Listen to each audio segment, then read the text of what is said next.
जय गुरु जी संगत जी। संगत जी, गुरु जी की कृपा, गुरु जी के आशीर्वाद से आज का जो सत्संग हम आपके साथ शेयर कर रहे हैं वो रजनी आंटी का सत्संग है। ये बहुत प्यारा और ब्लेसिंगफुल सत्संग है। तो मेरी विनती है आप सभी गुरु परिवार से कि आप सत्संग को अंत तक सुने, ध्यान से सुने, पूरा सुने।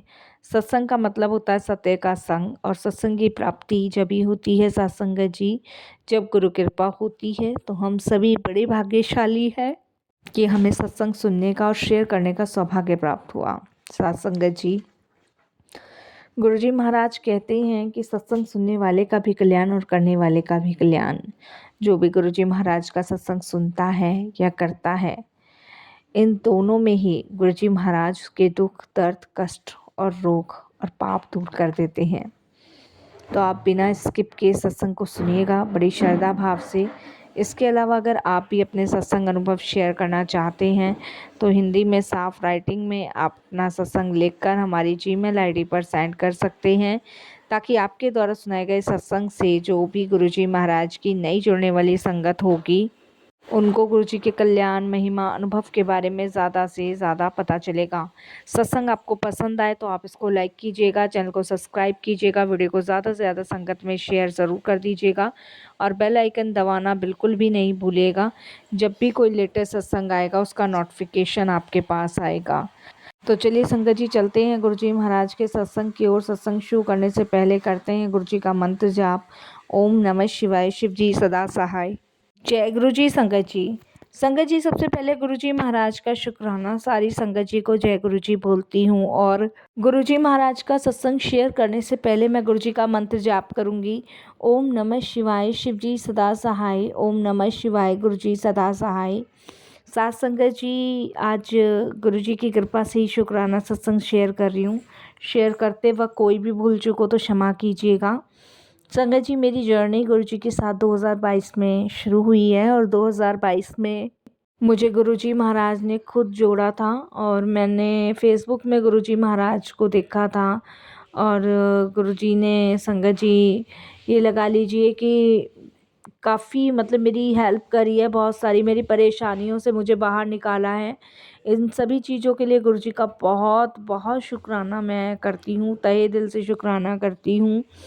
संगत जी, मैं काफ़ी लंबे टाइम से बहुत डिस्टर्ब और परेशान चल रही थी। मुझे एक संगत जी बीमारी थी और बीमारी ये थी कि संगत जी मैं ना टेंशन और शक बहुत ज़्यादा करती थी। और संगत जी हर छोटी से छोटी, बड़ी से बड़ी चीज़ों में शक किया करती थी। और सबसे ज़्यादा शक संगत जी मेरा जब बढ़ गया, जब मेरे को मेरे हस्बैंड के बारे में पता चला। संगत जी, मेरे हस्बैंड का एक्स्ट्रा अफेयर चल रहा था और उन्हीं के ही संगत जी स्टाफ की वो लड़की थी। संगत जी, उस टाइम सबने मुझे पागल घोषित करने की कोशिश करी, जबकि संगत जी मैं उस समय पूरे यकीन से सबको, अपनी फैमिली में भी और अपने ससुराल में सबको बता रही थी कि ये मैंने खुद देखा है।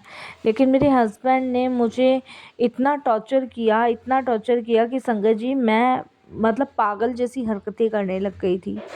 संगत जी, मेरे हस्बैंड मुझे शुरू से ही पसंद नहीं करते थे। मेरे पास सिर्फ एक ही बेटा था और बेटा भी मेंटली डिस्टर्ब था, तो ससुराल में कोई भी मुझे पसंद ही नहीं करता था। और भैया भाभी ने शादी भी एक ऐसी जगह करवा दी संगत जी की जहाँ बस वो लोग चाहते नहीं थे कि मेरे से शादी हो।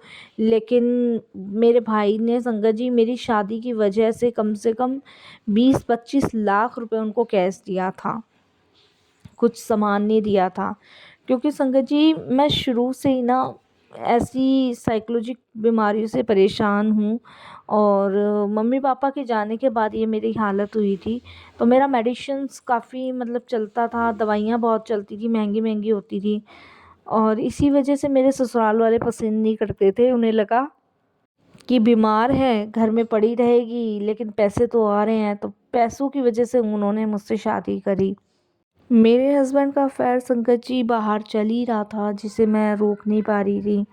इस वजह से मैं और बीमार रहने लगी और मेरे हस्बैंड का टॉर्चर करना कि तू इतनी सुंदर नहीं है, ऐसी है वैसी है, ये सब चीज़ें मेरे हस्बैंड मुझे कहा करते थे, क्योंकि संगत जी जॉइंट फैमिली थी, सास ससुर के अलग से ताने मिलते रहते थे कि हमारा बेटा कमज़ोर कर दिया, सुखा दिया इस औरत ने, मतलब इस तरीके का टॉर्चर रहता था मेरे साथ। अच्छा संगत जी, मेरी बीमारी क्या थी कि मैं ज़रूरत से ज़्यादा सोचती थी। एक तो ये, और दूसरा संगत जी क्या था कि मतलब चाह के भी ना संगत जी, मैं चाहे कितना भी अपने आप को समझा लूँ कि नहीं ये नहीं है, ये सही नहीं है, लेकिन चाह के भी संगत जी मेरे दिमाग में वो सारी चीज़ें ना चलती रहती थी। और सबसे बड़ा संगत जी प्रभाव गलत जब पड़ा, जब मेरे हस्बैंड ने खुद ये बात एक्सेप्ट करी। और मेरे हस्बैंड ने जब ये बात एक्सेप्ट करी, तब मैंने अपने मायके में, अपने संगत जी ससुराल में सबको ये बात कही, लेकिन उनका एक ही कहना था कि हमें पता है संजीव ऐसा कभी कर ही नहीं सकता। पता नहीं संगत जी ऐसा क्या भरोसा इन्होंने दिलवा रखा था। तब संगत जी इन्होंने मुझे अंदर ही अंदर टॉर्चर करना शुरू कर देना। और संगत जी मेरे दिमाग में, मतलब मेरे सामने ना संगत जी उससे फ़ोन पे बात करनी, मेरे सामने संगत जी फ़ोटोज़ दिखानी, मैं कुछ भी नहीं कर सकती थी, मैं चिल्लाती थी, रोती थी। तो मेरे को कहते थे पागल है ये, पागल इस तरीके से हरकतें कर रही है, मेरे बच्चे को मेरे से भड़का दिया। और संगत जी इस तरीके के मेरे हालात कर दिए थे। वो तो मेरी भली वो बुआ जी का जो मुझे समझी, जो मुझे अपने घर लेके गईं। संगत जी क्योंकि मेरे हस्बैंड उससे शादी करना चाहते थे, जो कि इन्होंने अपने स्टाफ में कलीग देखी हुई थी। तो एक दिन संगत जी इन्होंने बहुत कलेश करी, घर में बहुत लड़ाई झगड़े हुए। तो संगत जी मैंने उस समय, पता नहीं शायद देखिए गुरुजी चाहते थे, क्या लीला थी वो तो गुरुजी जाने, उस समय मैंने संगत जी अपनी बुआ जी को फ़ोन कर दिया। और मेरी बुआ जी संगत जी प्रीतमपुरा मेरे मायके है, और मेरा मायके प्रीतमपुरा में है और मेरी ससुराल संगत जी रोहिणी में है।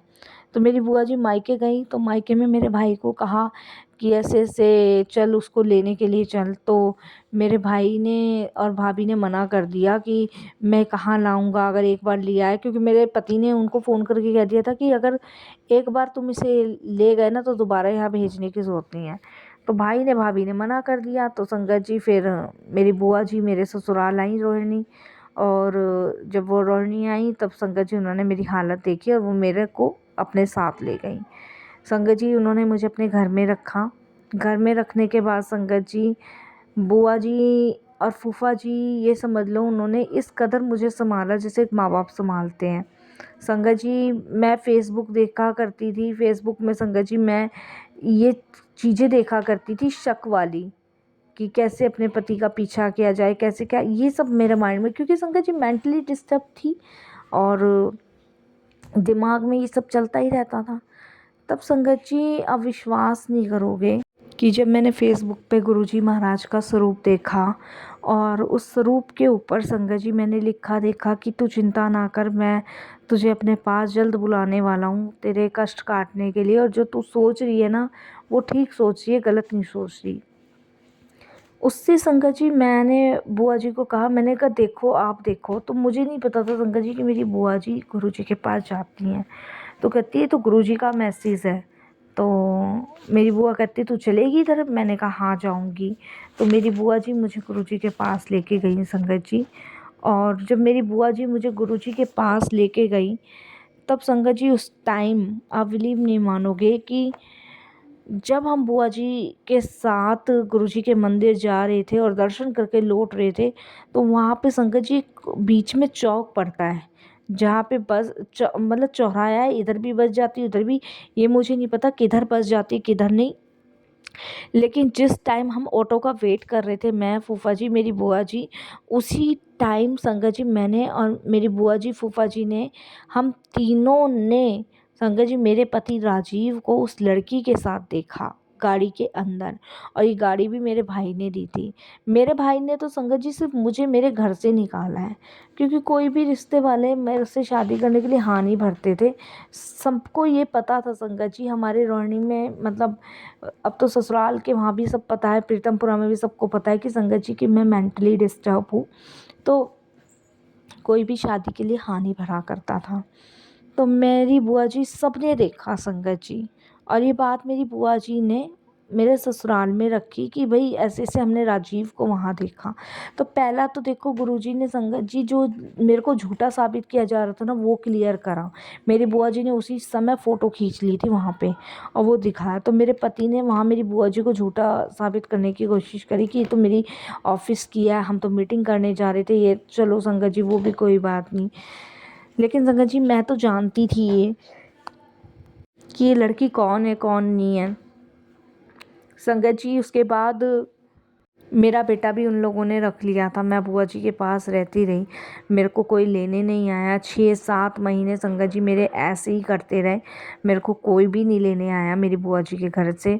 संगत जी ना ही मेरी बुआ जी ने उन लोगों को फ़ोन किया, ना ही मेरे मतलब इस तरीके से हो गया जिससे कोई मतलब ही नहीं है। संगत जी उसके बाद आप विश्वास नहीं करोगे कि कुछ टाइम बाद जो है मेरी बुआ जी ने कहा कि ऐसे कब तक रहेगी। मेरी बुआ जी ने गुरुजी से अरदास लगाई, मेरे को गुरुजी के दरबार ले जाना शुरू किया, वहाँ माथा टिकवाना शुरू किया। और संगत जी इस तरीके से मेरी बुआ जी ने गुरुजी से अरदास लगाई, वहाँ लंगर जल प्रसाद मुझे पिलाना शुरू किया। ये समझ लो संगत जी उस टाइम से आज तक मैं बुआ जी के घर ही रह रही हूँ। मेरी बुआ जी ने कभी मेरे ससुराल मुझे वापस ही नहीं भेजा। लेकिन संगत जी मेरी बुआ जी ने उस आदमी को डिवोर्स भी नहीं दिलवाने दिया। मैं तो ठीक हो गई संगत जी, बिल्कुल पूरी तरीके से ठीक हो गई। आज मैं संगत जी अपने फूफा जी की दुकान संभालती हूँ। मेरे फूफा जी की संगत जी परचूनी की बहुत बड़ी रोहिणी में दुकान है, तो मैं तो वहाँ अपने फूफा जी के साथ दुकान संभालती हूँ।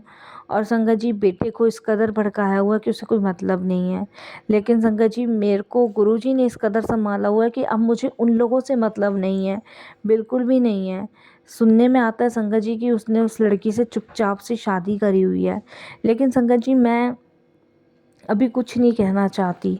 मुझे संगत जी ये लगा लो 2-3 साल हो गए हैं अपनी बुआ जी के घर रहते हुए, मैं नहीं गई। मैंने जीवन में बहुत दुख और परेशानी देखा है, मुझे पता है संगत जी।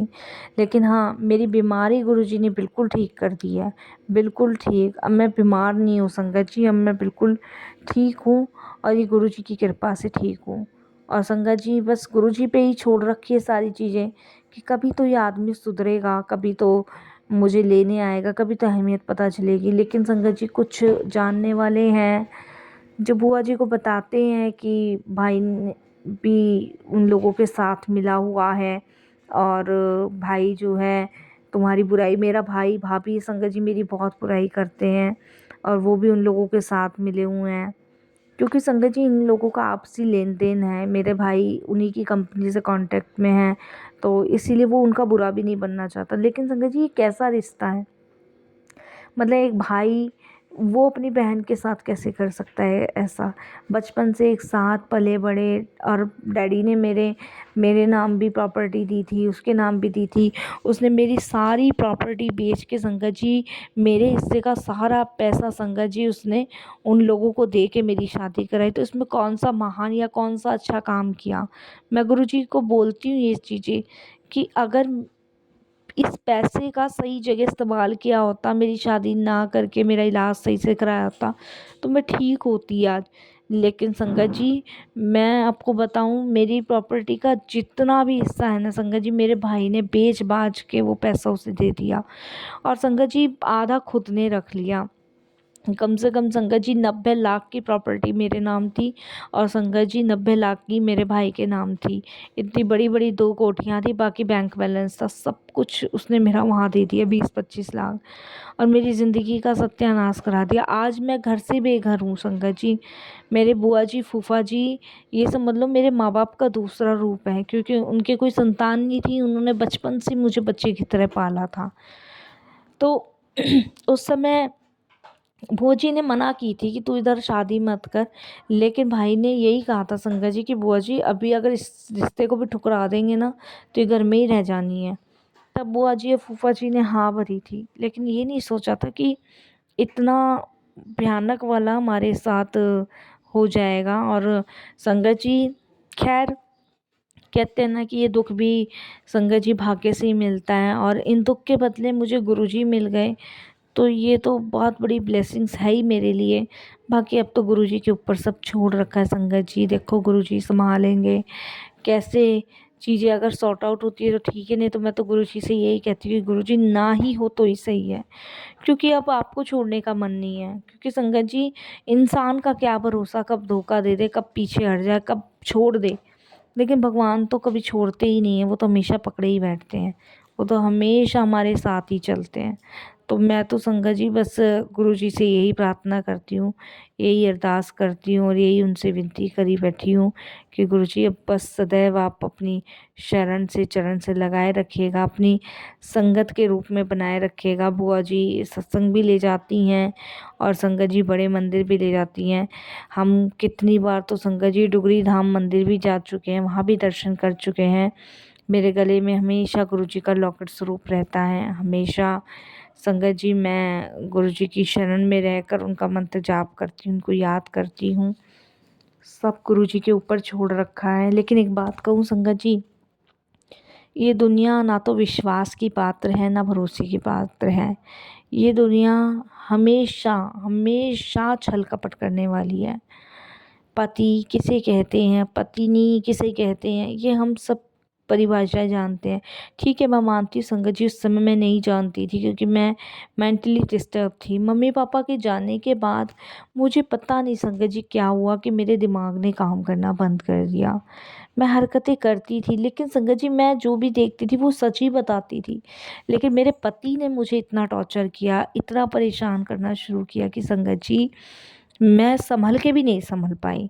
लेकिन आखिरकार भगवान तो देख ही रहा था, कोई देखे या ना देखे। कहते हैं ना संगत जी, सबसे पहले गड्ढा खोदोगे तो आप अपने लिए खोदोगे। अब सुनने में तो यही आता है कि उसने उस लड़की से शादी कर ली है, लेकिन संगत जी जो एक का नहीं होके रहा वो किसी दूसरे का भी क्या होकर रहेगा।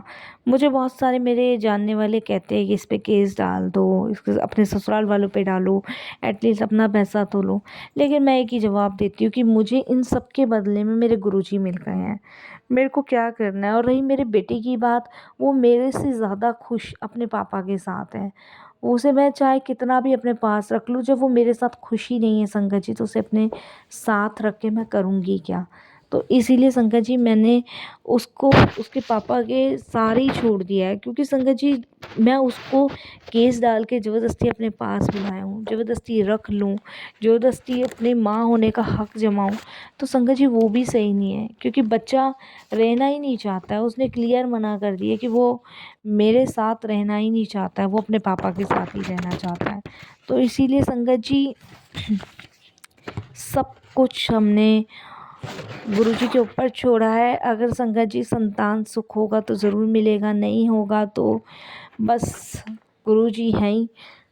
क्योंकि अगर इतने दुख पाके गुरुजी मिल रहे हैं ना, तो इस सौदा बुरा नहीं है। मेरे लिए तो संगत जी यही बहुत बड़ी बात है कि मुझे गुरुजी मिल गए और हिम्मत बख्शी उन्होंने। उससे भी बड़ी बात संगत जी कि मेरी बीमारी को ठीक किया। मैं बहुत परेशान थी संगत जी, मैं आपको बता नहीं सकती। मेरा दिमाग संगत जी हमेशा हिला रहता था, सर में दर्द, संगत जी चिल्लाना, चीखना और ना जाने संगत जी क्या क्या पागल हरकतें करना। कभी भी पागलपंती छा जाती थी तो संगत जी गैस जला के बैठ जाती थी। बहुत कुछ था संगत जी जीवन में, मैं क्या क्या शेयर करूं। और क्योंकि ज़िंदगी संगत जी छोटी नहीं थी, बस गुरु जी की कृपा और उनकी मेहर से ही ये ज़िंदगी संगत जी चल रही है। क्योंकि सोचा तो ये था कि जीवन में कभी ना कभी तो सब चीज़ें सही होगी, लेकिन सब बिगड़ती चली गई। बाकी तो मेरे गुरुजी हैं ही। अब कहते हैं ना कि आप उस सहारे के बिना अधूरे हो, जो सहारा भगवान के पास है। और अगर आपको वो सहारा मिल जाए तो आपका जीवन सफल हो जाएगा। तो मेरा जीवन सफल हो गया गुरुजी से जुड़ने के बाद। तो शुक्राना गुरुजी, बहुत बहुत आपका शुक्राना, अनंतम शुक्राना। मैं खुश हूँ संगत जी, बहुत खुश हूँ। मुझे नहीं पता मेरे को सत्संग करना आता है कि नहीं आता है, लेकिन ये मेरा पहला ही शुक्राना सत्संग है। और मैं काफ़ी समय से सोची थी कि मैं सत्संग करूं। तो बुआ जी कहते हैं कि नवरात्रे में सत्संग करना, नवरात्रे में गुरुजी ब्लेस करेंगे। और ये मेरे खुद के दुख बयां मैंने करे हैं संगत जी, बस गुरुजी ने तो मेरा कल्याण किया है। और ऐसे दुख भगवान कभी किसी को ना दिखाएं। जय गुरु जी महाराज।